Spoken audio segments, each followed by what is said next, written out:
ফরফরা শরীফের বীর মুসাদ্দেদে জামান দাদা পীর কিবলা রাহমাতুল্লাহ আলাইহি।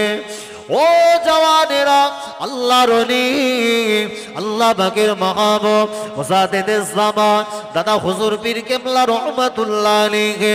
হুজুরের বয়স যখন 5 হলো, আল্লাহর ওলি বাল্য বয়সে আম্মা জানের সঙ্গে একই বিছানাতে একই খাটের উপরে আম্মা জানের সঙ্গে রাতের বেলা যাপন করলেন।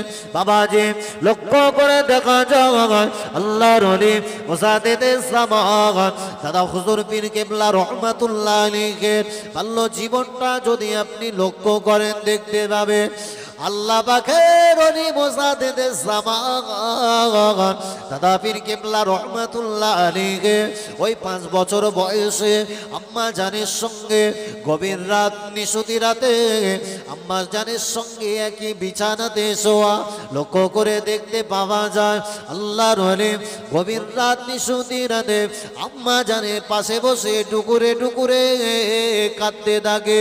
বাচ্চা যখন কান্নাকাটি করে আম্মা জান বাচ্চার কান্নার আওয়াজটা যখন কানে গেল আম্মা জান ওই সময়কে তিনি জাগ্রত হয়ে আল্লাহর ওলি হযরতে মুসাদ্দেদে জামান দাদা পীর কিবলা রাহমাতুল্লাহ আলাইহি কে বললে, ও বাবা আবু বকর কাঁদো কেন, কি হলো বাবা, তোমার কান্নার কারণটা কি বলবে?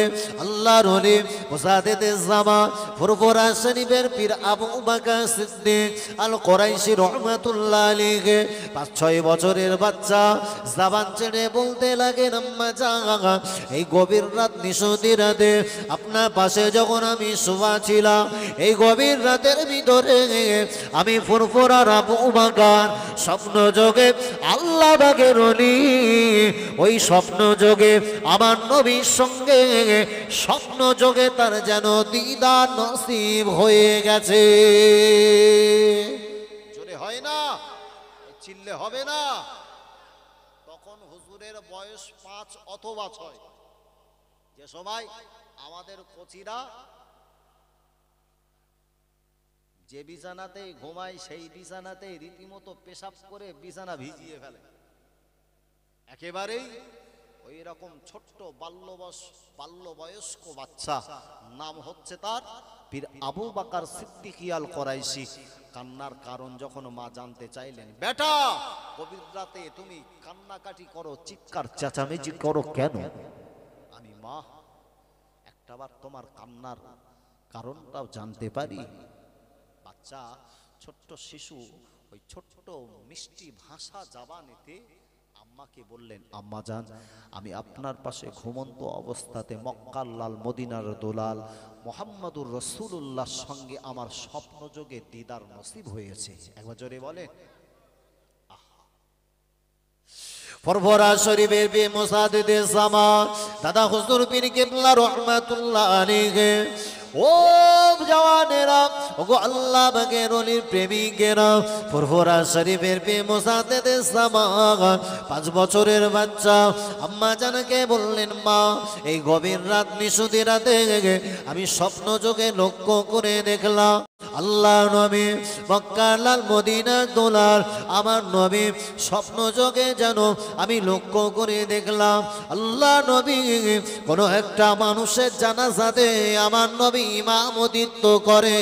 আমি ফুরফুরা আবু বকর গুটি গুটি গুটি গুটি গুটি গুটি বায়ে আল্লাহ নবীর নিকটে চলে গেলাম।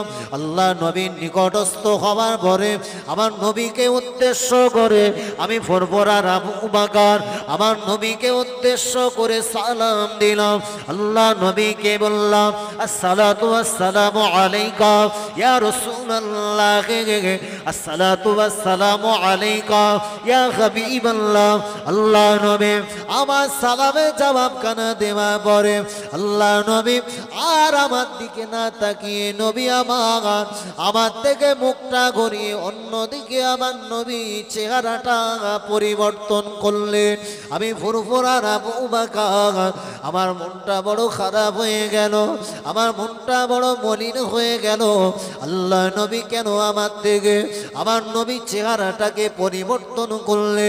ওই সময়ে আমি ফুরফুরার আবু বকর আমার নবী যেদিকে ফিরে আল্লাহ নবী তাকিয়েছিলেন, আমি ফুরফুরার আবু বকর সেই দিকে গিয়ে আমার নবীকে জড়িয়ে ধরলাম। আল্লাহ নবী তবুও কথা বলেন না।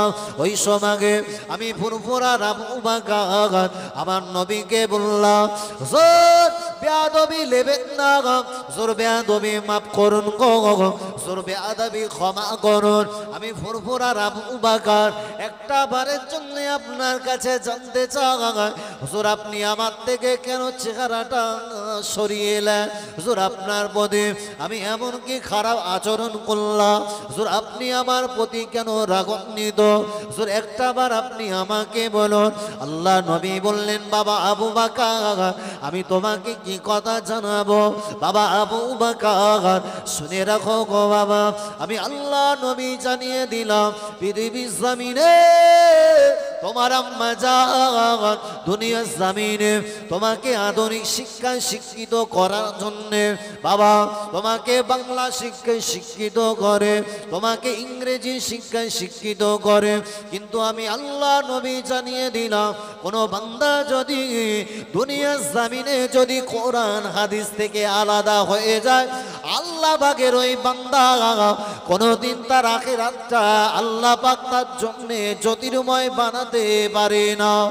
ও বাবা আবু বকর আমি আল্লাহ নবী জানিয়ে দিলাম, আমি আল্লাহ নবী বলে দিলাম, দুনিয়া এবং আখিরাতটা যদি উভয়টাই জ্যোতির্ময় করতে চাও, আল্লাহ পাক পৃথিবীর জমিনে তোমাকে তো খামাখা পাঠাই না গো, আল্লাহ তোমাকে দুনিয়ার জমিনে আল্লাহ তোমাকে একটা ইজ্জত সম্মানের জায়গা দেবে। বাবা কোরআন শিক্ষায় শিক্ষিত হও, হাদিস শিক্ষায় শিক্ষিত হও, এটার দ্বারা দুনিয়া এবং আখিরাত উভয়টা তোমার জন্য বড় ভালাই হবে। আল্লাহ নবীর সঙ্গে ওই রাত্রে স্বপ্ন যোগে দিদার হবার পরে ফুরফুরা শরীফের পীর মুজাদ্দিদে জামান দাদা পীর কিবলা রহমাতুল্লাহ আলাইহি আম্মা জানকে বললেন, গো মা আমি আবু বকর আমার মনের বড় ইচ্ছা, যে শিক্ষা আমার নবী পছন্দ করে না, যে শিক্ষায় আমার নবী আমাকে উৎসাহিত করলেন, আল্লাহ নবীর পছন্দ করা ওই দিন শিক্ষা তথা কোরআন হাদিস শিক্ষায় আমি শিক্ষিত হতে চাই। বাবা যে আল্লাহর ওলি হযরত আবু বকর সিদ্দিক দাদা পীর কিবলা রহমাতুল্লাহ আলাইহি বললেন, ও বাবা আবু বকর বাবা চিন্তা করো না বাবা, আমি তোমার আম্মা জান জানিয়ে দিলাম আগামীকাল তোমাকে সাথে করে নিয়ে আমাদের গ্রামে একটা উপযুক্ত মক্তব রয়েছে গো, ওই মক্তবে তোমাকে কোরআন শিক্ষার আঙ্গিনাতে দিয়ে আসবো। আল্লাহর ওলি চুক্তি মেরে গেলেন, আল্লাহর ওলি নিশ্চুপ হয়ে গেলেন।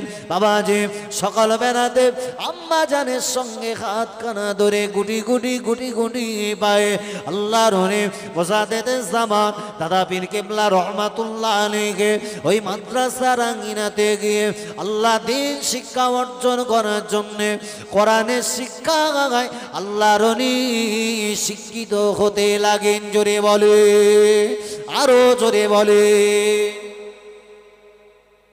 যারা ফুরফুরা শরীফের পীর মুজাদ্দিদে জামান দাদা পীর কিবলা রহমাতুল্লাহ আলাইহির নীতি আদর্শকে আমরা অত্যাধিক শ্রদ্ধা এবং সম্মান করি, আমি আমার জীবনে আমি তো ফুরফুরাকে অত্যাধিক ভালোবাসি। ফুরফুরা শরীফের দাদা পীর কিবলাকে আমার জান অপেক্ষা ভালোবেসেছি। তার পাঁচ হুজুর, তার পাঁচ কলিজার টুকরা সহ তার আওলাদ দিগের প্রতি আমাদের শ্রদ্ধা ভালোবাসা ভাব আছে না নেই? যে ভালোবাসা আমার অন্তরে তৈরি হলো, দাদা পীর কিবলাকে যে ভালোবাসা আমি দেখিয়েছি, সেই ভালোবাসাটা শুধুমাত্র যদি আমার জবান দ্বারাই যদি সীমাবদ্ধ থাকে, আমার জীবনের সঙ্গে তার রীতি এবং নীতি যদি আমাকে সম্পূর্ণ যদি তার সামঞ্জস্যতা না থাকে, দাদা পীর কিবলা রহমাতুল্লাহ আলাইহির খাঁটি ভক্ত এবং তার মুরিদ হিসাবে আমাকে পরিচিতি অর্জন করা যাবে? যে ফুরফুরা দাদা পীর কিবলা রহমাতুল্লাহ আলাইহি তার জীবদ্দশায় একটা নয় দুটো নয়, তিনটে নয়, একাধারে ফুরফুরা শরীফের পীর মুজাদ্দেদে জামান 40টা হাদিস গ্রন্থের সনদ প্রাপ্ত হয়েছিলেন। একবার জোরে বলেন। আমরা দাদা পীর কেবলাকে শুধুমাত্র একজন ওলি বা পীর হিসাবেই শ্রদ্ধা, ভক্তি, ভালোবাসা দেখায় না, বরং দাদা পীর কেবলার নীতি, দাদা পীর কেবলার আদর্শ, দাদা পীর কেবলার রেখে যাওয়া তার জীবন ও চরিত্রকে আমরা এজন্যই তাকে সম্মান এবং প্রাধান্য দিয়ে থাকি।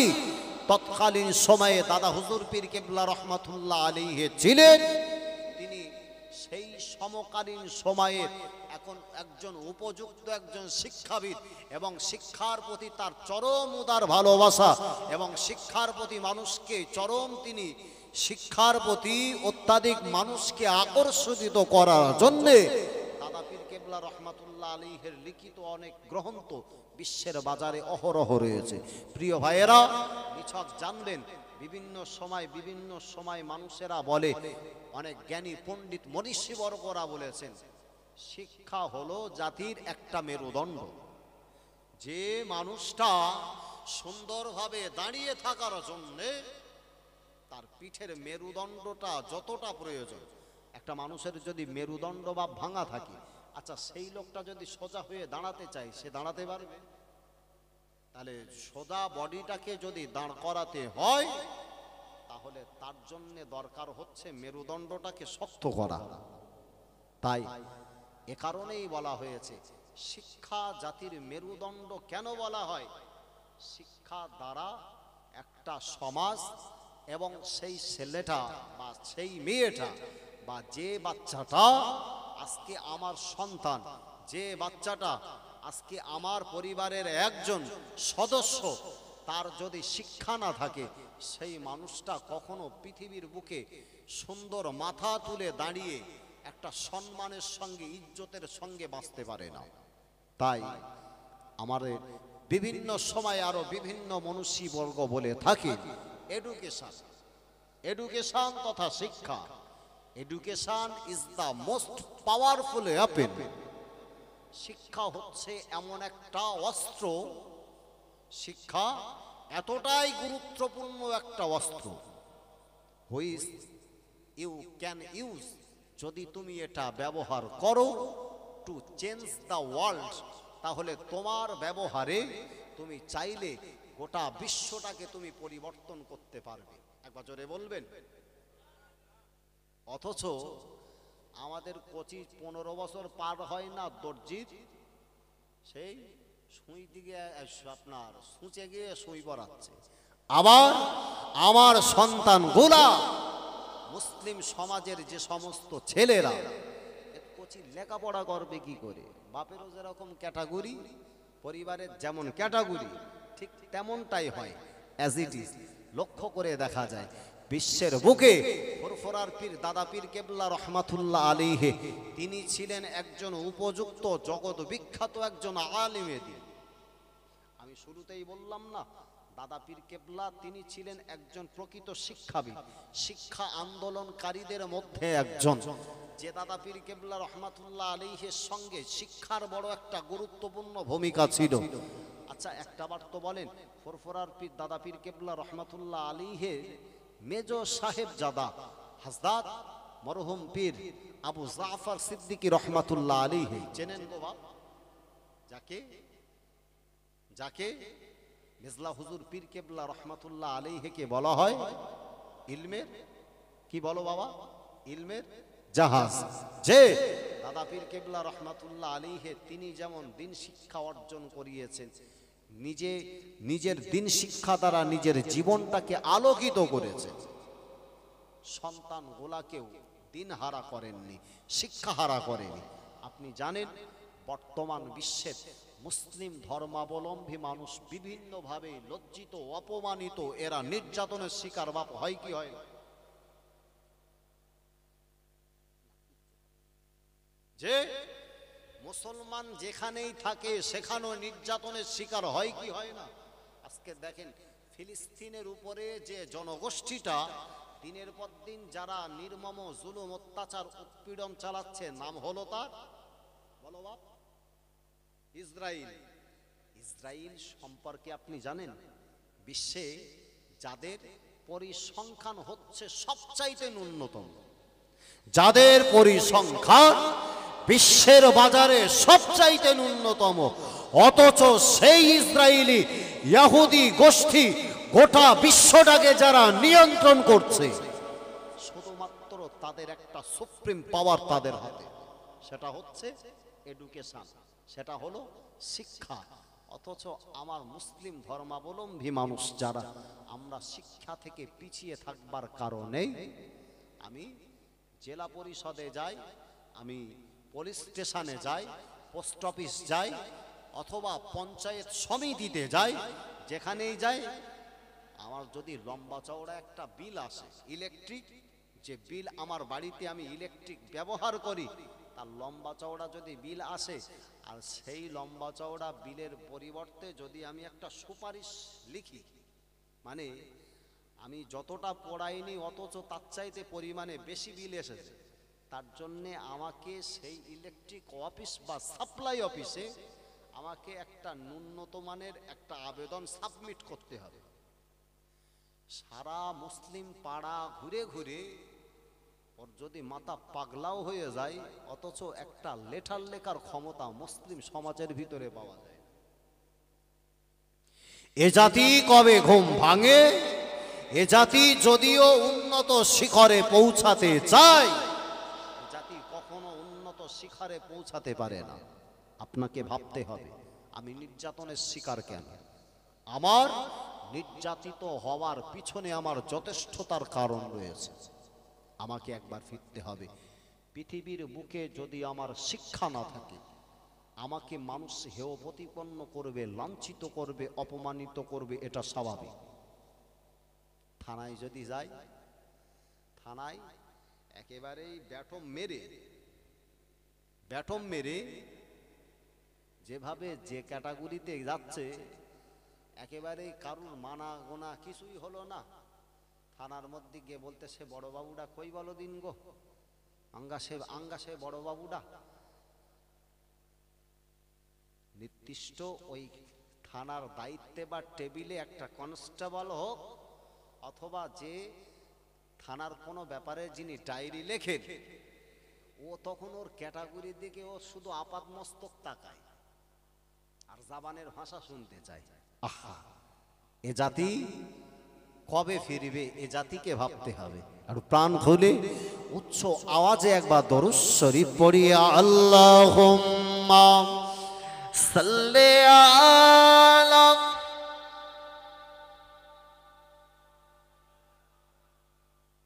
ওয়ালা আলি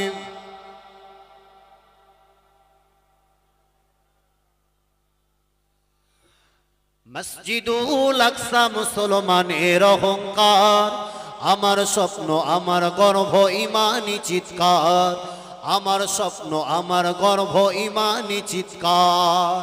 একটু জোরে বলবেন সুবহানাল্লাহ। এ সবাই ঝেড়ে ছেড়ে একটু তাকবীর দাও তো, নারে তাকবীর, নারে তাকবীর। সিলসিলায়ে হক ফুরফুরা শরীফ, সিলসিলায়ে হক ফুরফুরা শরীফ, মক্কা শরীফ, মদিনা শরীফ, মসজিদুল আকসা, নারে তাকবীর। মসজিদুল আকসা মুসলমানের অহংকার, আমার স্বপ্ন আমার গর্ব ইমানি চিৎকার, আমার স্বপ্ন আমার গর্ব ইমানি চিৎকার। এ তো শুধু মসজিদই নয়, আমার কিবলা ভূমি, দখলদারের অত্যাচার কি দেখো না বিশ্ব তুমি। এ তো শুধু মসজিদই নয়, আমার কিবলা ভূমি, দখলদারের অত্যাচার কি দেখো না বিশ্ব তুমি।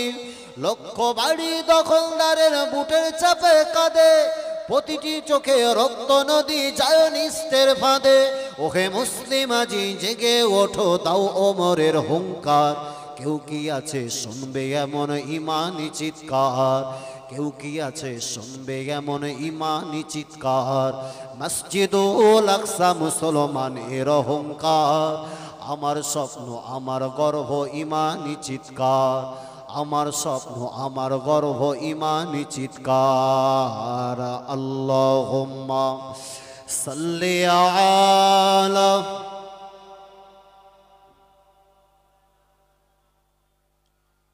আলা আলি।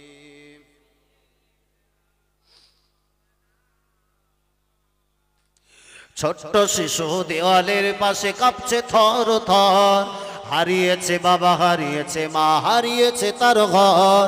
ছোট্ট শিশু দেওয়ালের পাশে কাঁপছে থর থর, হারিয়েছে বাবা, হারিয়েছে মা, হারিয়েছে তার ঘর।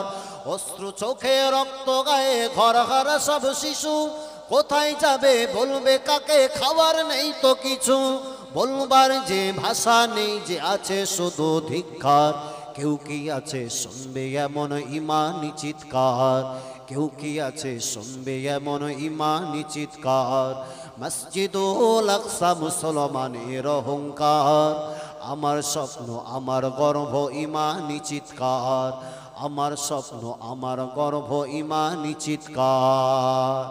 এ তো শুধু মসজিদই নয় আমার কিবলা ভূমি, দখলদারির অত্যাচার কি দেখো না বিশ্ব তুমি। ঠিক কি না? জোরে বলেন ঠিক কি না?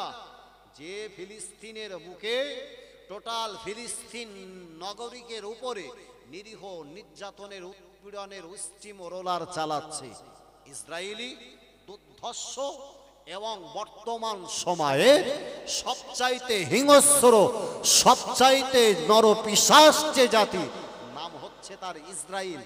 নিরীহ নির্যাতিত সেই সমস্ত মুসলিম শিশু নারীদের হাহাকার দিকে দিকে আমাদের চোখে সোশ্যাল মিডিয়াতে যখন ভাসে তাজ্জব হয়ে যায়। বাবা, যে জায়গাতে মানুষ বিভিন্ন রকম ক্ষতিগ্রস্ত হলে একটা নির্দিষ্ট জায়গাতে গিয়ে তারা সেবা শুশ্রূষার জন্যে বা সেই জায়গাতে চিকিৎসা নিতে যায়, জগতের বুকে এমন কোনো তথ্য পাওয়া যায় না, জগতের বুকে যত মানুষ দুনিয়াতে যারা হিংসাত্মক ব্যবহার করে, কিন্তু কখনো আমরা শুনি না যে কোনো চিকিৎসালয় বা কোনো হসপিটালকে কেন্দ্র করে সেখানকার মানুষের প্রতি জুলুম অত্যাচার করে। অথচ এই ইসরায়েল বর্তমান বিশ্বের জন্য এতটাই তারা ক্ষতিকারক, টোটাল মানবতার যে চরম দুশ্মন, তার উপযুক্ত প্রমাণ দিয়েছে। ফিলিস্তিনের নিরীহ মানুষগুলো যারা ক্ষতবিক্ষত শরীর নিয়ে যারা হসপিটালাইজড হয়েছিলেন, সেখানে তাদের প্রতি জুলুম অত্যাচার করেছে। আহা, এ তো শুধু মসজিদই নয় আমার কিবলা ভূমি, দখলদারির অত্যাচার কি দেখো না বিশ্ব তুমি। এ তো শুধু মসজিদই নয় আমার কিবলা ভূমি, দখলদারির অত্যাচার কি দেখো না বিশ্ব তুমি। লক্ষ বাড়ি দখলদারের বুটের চাপে কাঁদে, প্রতিটি চোখে রক্ত নদী যায় নিস্তের ফাঁদে। ওহে মুসলিম আজি জেগে ওঠো, তাও ওমরের হুঙ্কার। কেউ কি আছে শুনবে এমন ইমানি চিৎকার, কেউ কি আছে শুনবে এমন ইমানি চিৎকার।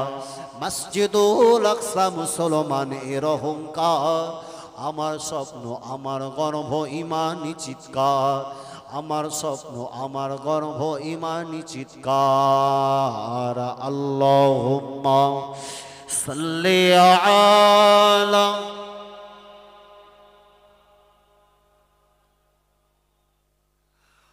আলা আলি।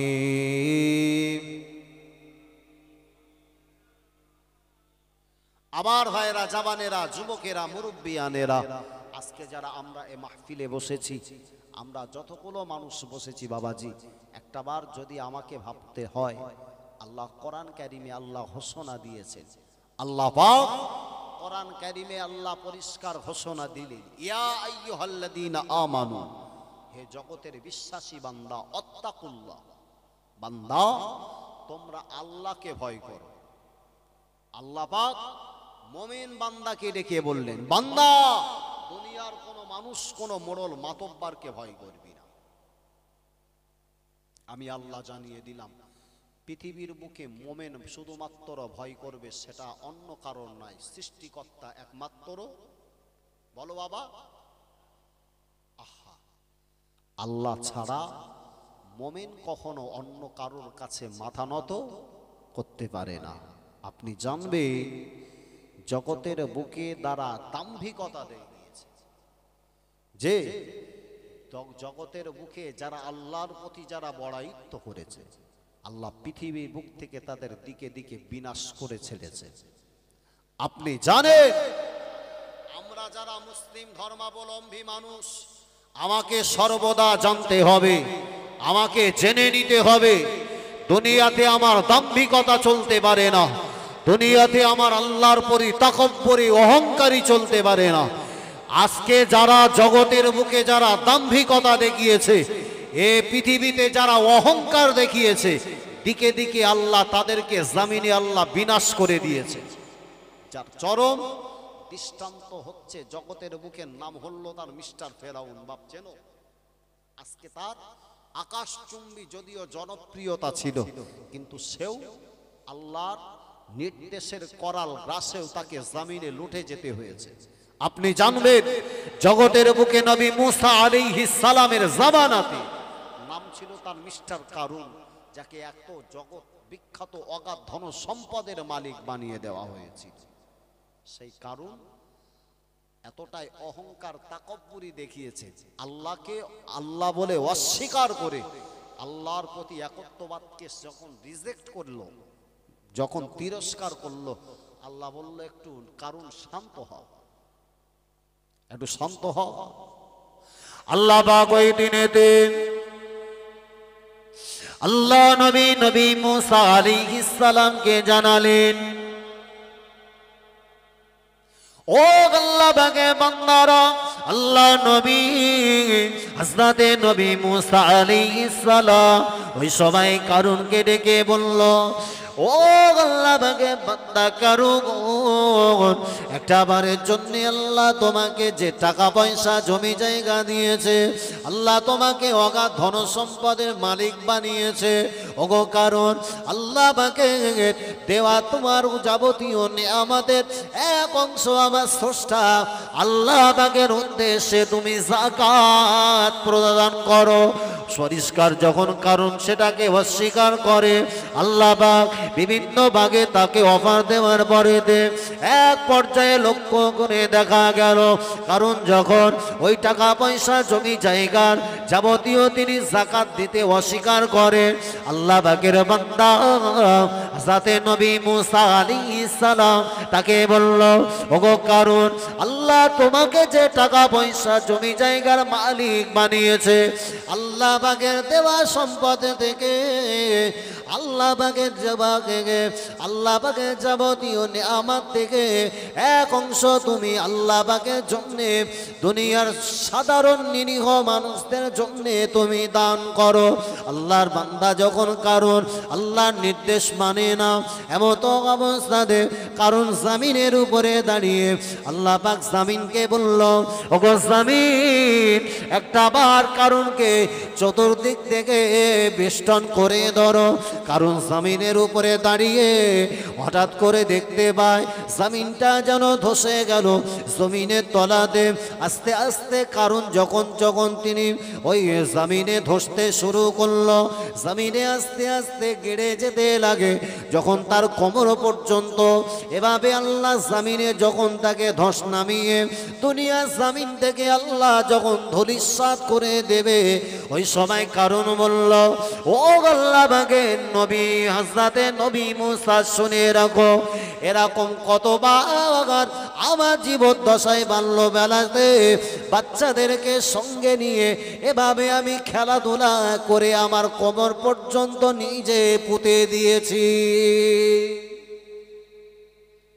খেলে না বাচ্চা কাচ্চা যখন উন্মুক্ত, যখন পুকুরে যখন মাছ সেচ দিয়ে পানি সেচ দিয়ে মাছ ধরা হয়, একেবারেই কাদাযুক্ত ওই পুকুরে নামলে এমনিতে সেই কাদার ভিতরে আপনার দেহটাকে আস্তে আস্তে ধসিয়ে দেয়, বা কাদা আপনার চতুর্দিক থেকে আপনার দেহটা আবৃত করে নিয়ে কারোর হাঁটু বা কারোর কোমর পর্যন্ত এভাবে পোতে আল্লাহর নবী মুসাকে ডেকে বললেন, মুসা তুমি যে আল্লাহর ভয় দেখাও, আমি বিন্দুমাত্র কারণ আমি আল্লাহকে ভয় করি না। তার কারণ আমার জীবদ্দশায় কত বাচ্চাদেরকে এভাবে নিয়ে খেলাধুলা করেছি, কোমর পর্যন্ত পুঁতে দিলে কি আর কিছু হয়?